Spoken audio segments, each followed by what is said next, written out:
उठाने की फुर्सत नहीं है।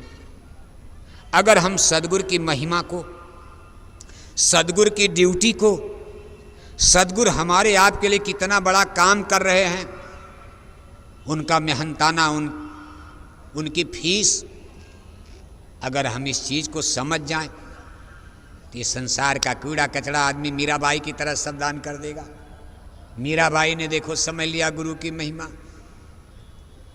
कहा खोजत खोजत संत रविदास मिले मोर सद्गुरु, दीनेश्वर शहदानी, मैं मिली पाए अपना, तब मेरी पीर बुझानी, मीरा खाक खलक तंडारी, तब अपना घर जाने कहा मैंने खाक खलक, खलक माने संसार, अपनी दुनिया में खाक आग लगा दिया, चित्तौड़ का महल छोड़ दिया, चित्तौड़ का खजाना छोड़ दिया, मैंने नौकर चाकर सब छोड़ दिया। रानी थी, कितने नौकर चाकर महलों में सेवा में, कहा सब छोड़कर मैं अकेले जंगल चली गई गुरु रविदास के पास, और पग बांधे घुघरू नाची मीरा, मीरा दर्द दीवानी, दर्द मोरी का कोई जानी, रैन दिना मोरी नींद ने आवे, भावे अन्न न पानी।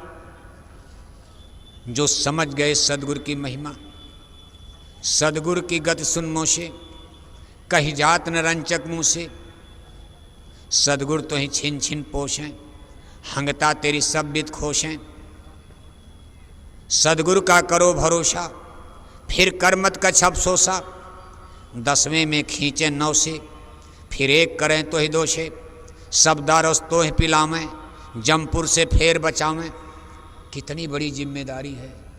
10वें में खींचे 9 से, 9 इंद्री दरवाजा, 2 आँख 2 कान 2 नाक 1 मुंह, नीचे टट्टी पेशाब, इंद्री दरवाजों से सद्गुरु खींचकर हमारी ऊर्जा को, आत्मिक चेतना को 10वीं गली में दोनों आँखों के बीच में आज्ञा चक्र में यहाँ लाकर खड़ा करते हैं। इंगला पिंगला, दोनों आँखों से इंगला और पिंगला 2 धार, फिर 2 एक करें तो ही दोषे, फिर दोनों धार को एक करते हैं तीसरे तिल पर, और इसके बाद जब दोनों धार एक हो जाती सिमट कर एक, तब शब्द रस तो ही पिला में शब्द खुलता, धुन खुलती, साउंड आवाज, शब्द का अमृत यहाँ बरसता है। जैसे सावन भादों के महीने में फुहार बरसती, आनंद आता हल्की बूंदे, ऐसे शब्द रूपी नाम रूपी अमृत की बरसात होने लगती। सूरत इसको पीती है, चाटती है, आनंद लेती है। कहा शब्दा रस तोय पिलावें और यमपुर से फेर बचावें। कहा जब शब्द मिल गया अब आप यमपुरी से बच जाओगे। जितने मुकदमे आपके यमपुरी में हैं सब फाइल आपकी सफ़ेद हो जाएगी। लेकिन ये सब काम कौन करते हैं? सतगुरु। इसलिए कहा सतगुरु की गति सुन मोशे, कही जात न रंचक मोशे। कहा सब धरती कागज करो, लेखन सब बन रहा है, 7 समुद्र की मश करो, गुरुगुण लिखा न जाए।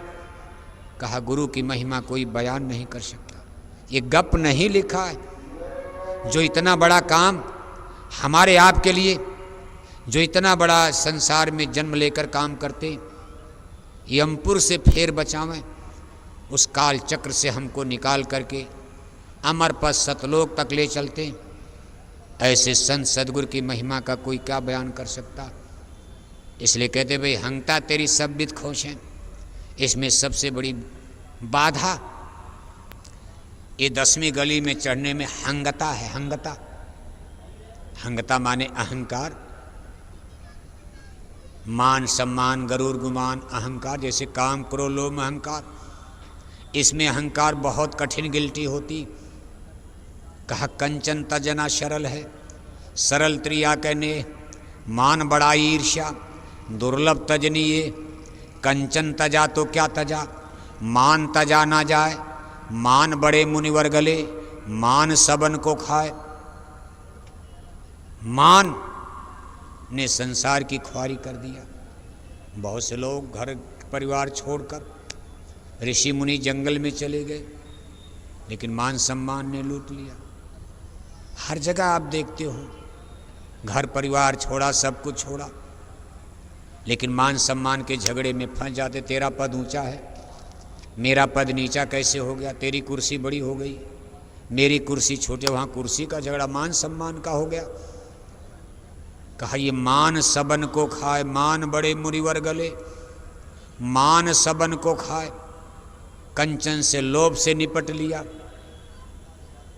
कामिनी यानी काम से निपट लिए, लेकिन अहंकार में जा कर के अटक गए। इस अहंकार की गिल्टी को गलाने में वर्षों जन्म जन्म लग जाता। देखो एक बड़ा सुंदर दृष्टांत आता।